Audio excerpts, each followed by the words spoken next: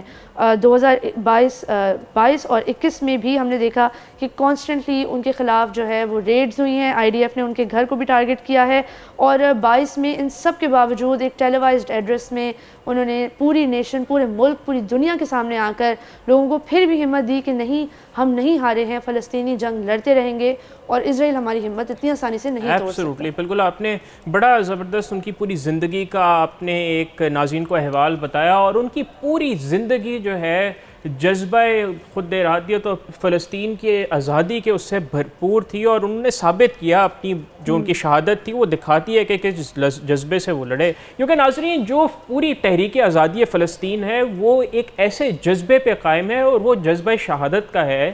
کیونکہ دیکھیں روایات میں یہ واضح طور پہ ثابت شدہ ہے کہ اللہ تعالیٰ کو اپنے مومن کا کٹا پھٹا جسم بہت پسند ہے, جس میں سیدنا حمزہ کی مثال موجود ہے. اور اللہ تعالیٰ نے تو سورہ آل عمران کی آیت نمبر 169 میں کہا ہے کہ جو لوگ اللہ کی راہ میں شہید کر دیے جائیں ان کو ہرگز مردہ نہ کہو, کیونکہ وہ زندہ ہیں اور اللہ تعالیٰ ان کو رزق دیتا رہتا ہے.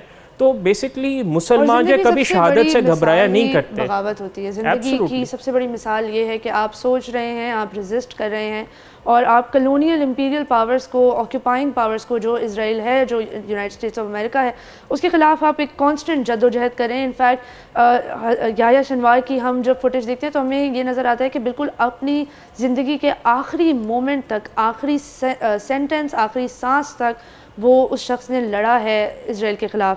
یہاں ناظرین کو یہ بھی بتاتے چلے کہ IDF نے اس سے پہلے حماس کے سینئر لیڈرز اسماعیل ہنیہ اور محمد دائف, جن کو جو ہے وہ 7 اکتوبر کے بیہائنڈ جو برینز ہیں, جو پورا مینٹل پلان تھا, اسٹریٹجی تھی, وہ محمد دائف کے ذمہ آتی ہے. اور یہ تینوں اس وقت میجر لیڈرز مر چکے ہیں, مار دیے گئے ہیں IDF کی طرف سے. اور کافی لوگوں میں یہ تاثر پایا جا رہا ہے ان دا ویسٹ اینڈ ہیئر کہ شاید ان کی وفات کے بعد یہ جنگ ختم ہو جائے, لیکن یہ کافی انفاؤنڈڈ سا ایک تاثر ہے. بالکل, دیکھیں سب سے بڑی بات یہ ایک جنگ نہیں ہے, یہ سمجھیں ایک ایتھنک کلینزنگ ہے اسرائیل کی بے گناہ فلسطینیوں کے خلاف.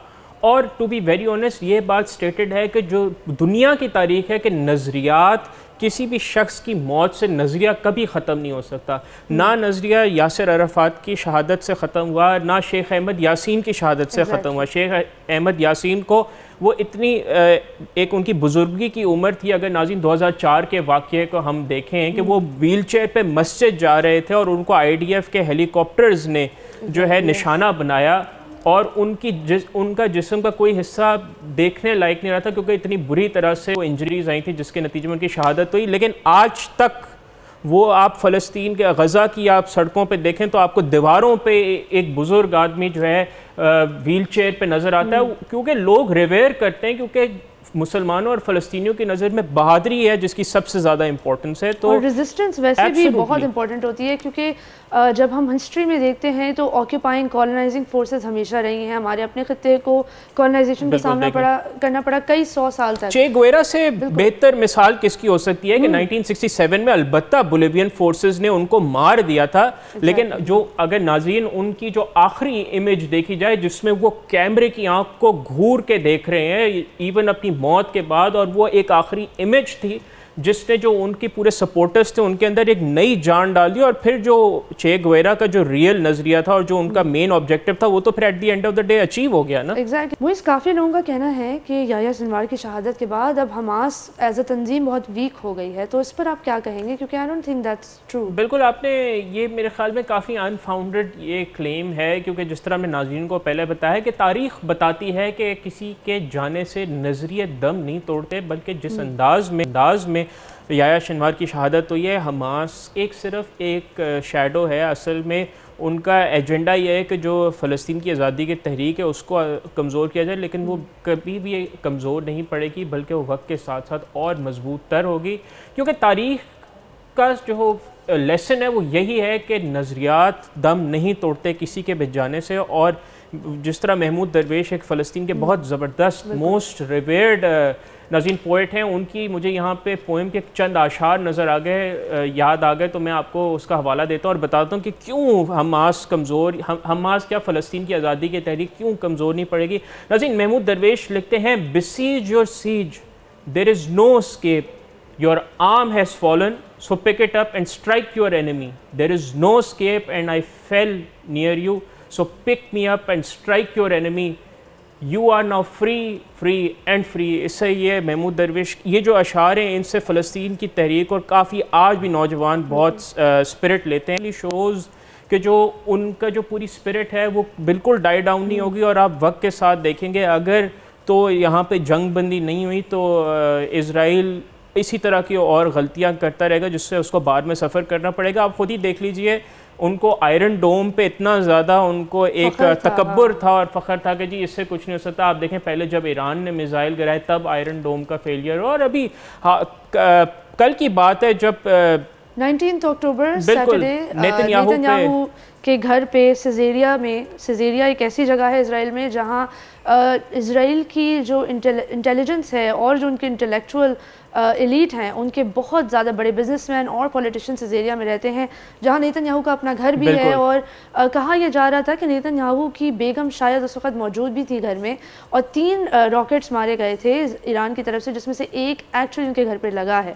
تو یہ کافی بڑی بات ہے کیونکہ یہ اٹیک بہت ریسنٹ ہے. اور اگر آپ وہ ویڈیو دیکھیں نا ڈرون کی, اس میں آپ کو نظر آئے گا کہ وہ ایک IDF کے ہیلی کاپٹر کے بالکل ساتھ سے گزر کے گئے. اتنا this is a very massive intelligence failure as well as failure of big warning from Hezbollah. بالکل, تو اس سے اسرائیل کو ہوش کے ناخن لینے چاہیے, اور آپ جو وہ جاری رکھے ہوئے اس سے اسرائیل کو تو کوئی فائدہ نہیں ہوگا. البتہ یہ اسی اٹیک کے بعد اسامہ گویش جو ایجپشن میڈیا کے کافی بڑے پرسنالٹی ہیں اور جرنلسٹ بھی ہیں, ان کا کہنا تھا کہ IDF نے یحییٰ سنوار کی جو لاسٹ مومنٹس آف لائف ہیں اسے دکھا کے یحییٰ سنوار کو ہمیشہ کے لیے حیات بالکل امورٹلائز کر دیا. بالکل, اور کیونکہ وہ شہید بھی ہیں تو وہ امورٹل ہی ہیں.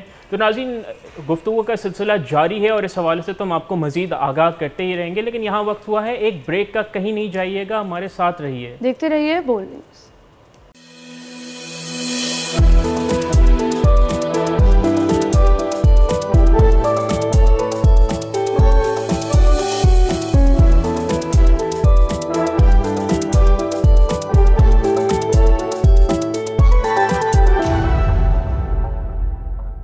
Welcome back to front page. ناظرین, اب بڑھتے ہیں US الیکشن کی طرف, کیونکہ یہ ایک بہت ہی امپورٹنٹ خبر ہے اور اگلے کچھ ہفتے ہم اسی کے بارے میں سوچ رہے ہوں گے. بالکل, 5 نومبر بہت قریب ہے, اور آئی ایم شیور کہ ہمارے ساتھ ناظرین بھی انتظار کر رہے ہوں گے کہ 5 نومبر کو ہوتا ہے کیا. ایگزیکٹلی, آئی تھنک اس کا پوری دنیا پہ ہی امپیکٹ ہونے والا ہے. بالکل, آبویسلی. ناظرین, آج ہم امریکی صدارتی انتخابات کے بارے میں ایک بہت ہی اہم بات کرنے لگے ہیں جو 5 نومبر کو ہونے والا ہے. کمالا ہیرس اور ڈونلڈ ٹرمپ کے درمیان مقابلہ بہت ہی سخت ہے اور ہر ووٹ بہت ہی زیادہ اہمیت رکھتا ہے.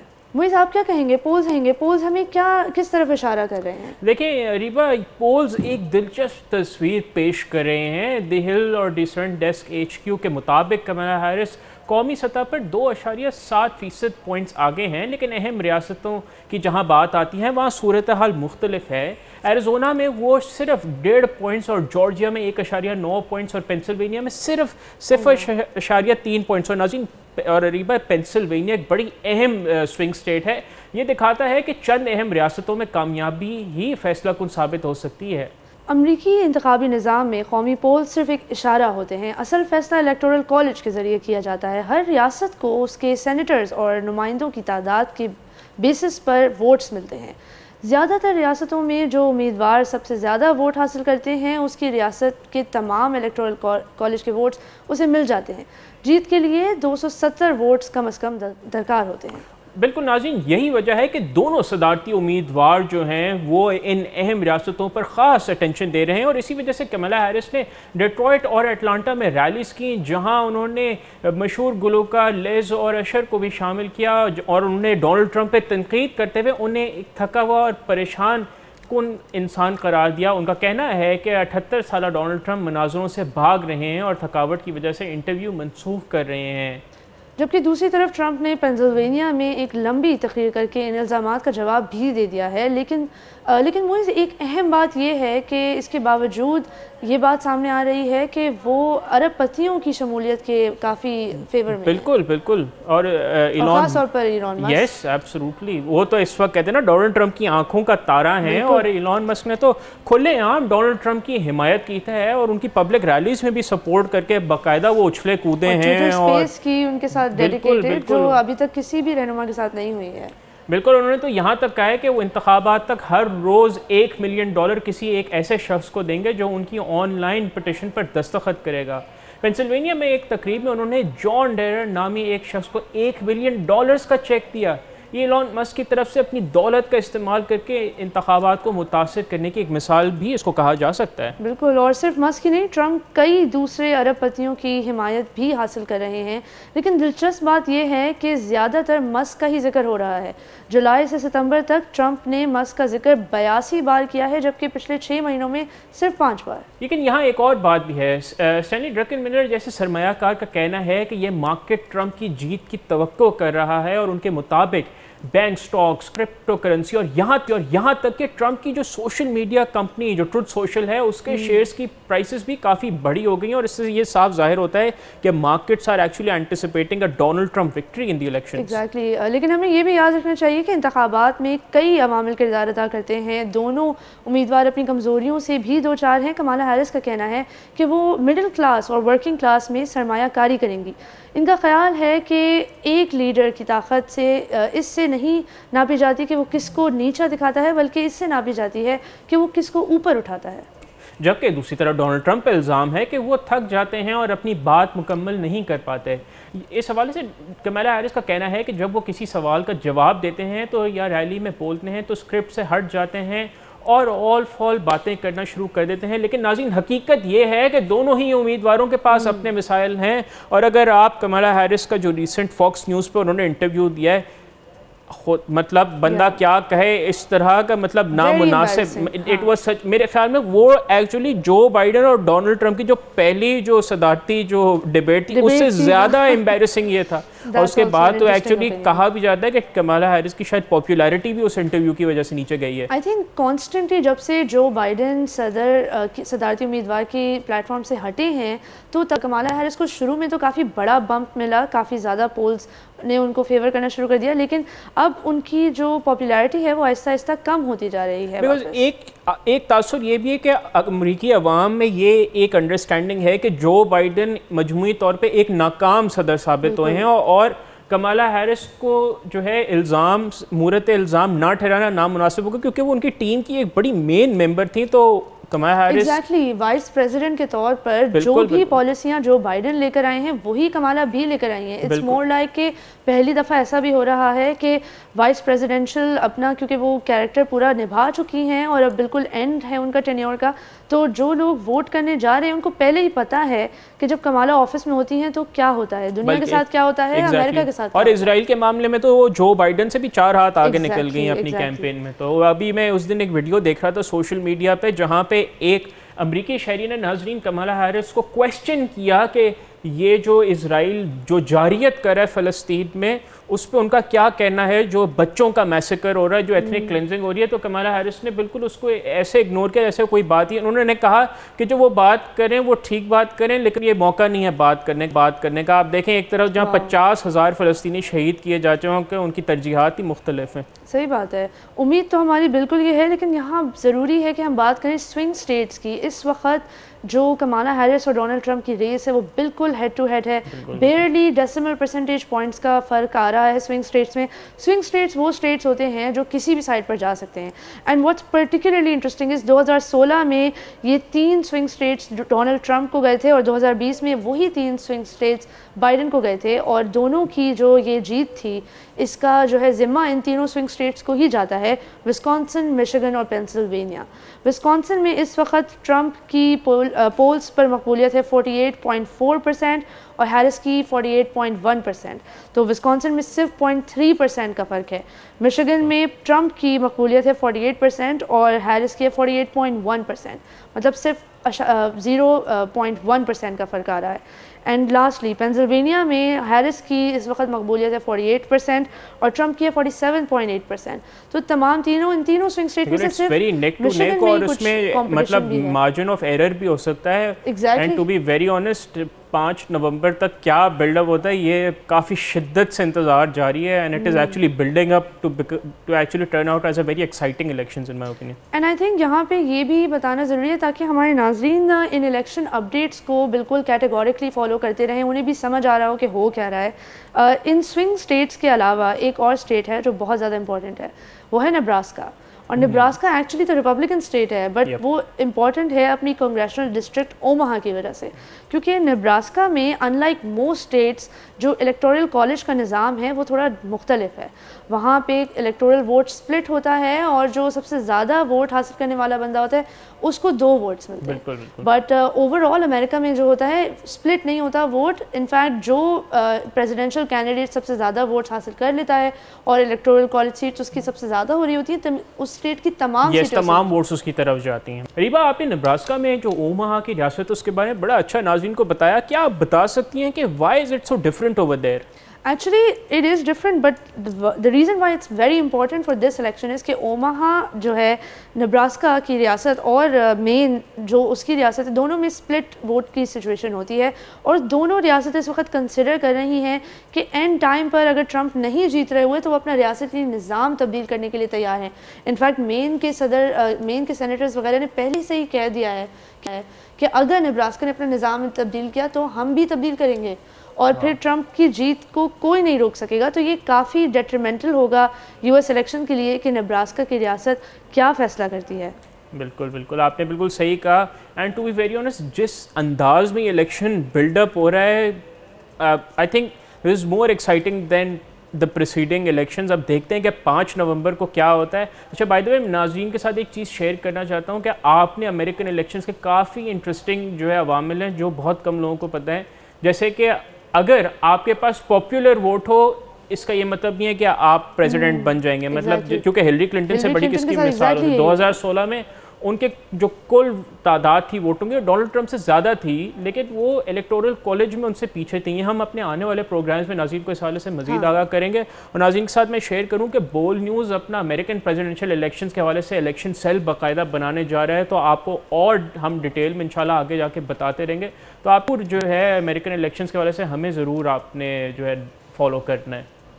اور اوماہا کی ریاست کے بارے میں اور مزید ریاستوں میں کیا تبدیلیاں آ رہی ہیں, پولنگز اور جس طرح کے تاثر وہاں لوگوں کے اندر ہیں, کیا وہ ٹرمپ کو ووٹ کرنا چاہتے ہیں یا ہیرس کو, اپنی اگلی آنے والی سٹوریز میں ہم اس پر سخت نظر رکھیں گے, اسپیشلی سوئنگ سٹیٹس کے بارے میں. بالکل آپ نے بالکل صحیح کہا. تو ناظرین ہمارے ساتھ ہی رہیے گا 5 نومبر تک اور ہم آپ کو اپڈیٹڈ رکھیں گے. اس کے بعد بھی بالکل بالکل اس کے بعد, کیونکہ جنوری تک تو بالکل یہ معاملہ چلتا ہی رہے گا جب تک.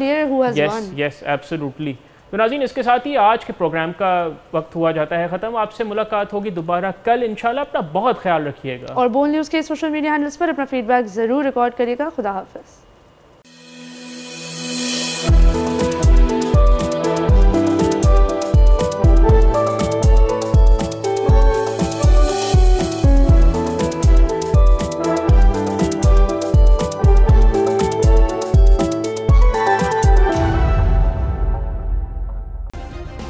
سبسکرائب کریں اور بیل دبائیں تاکہ کوئی خبر رہ نہ جائے.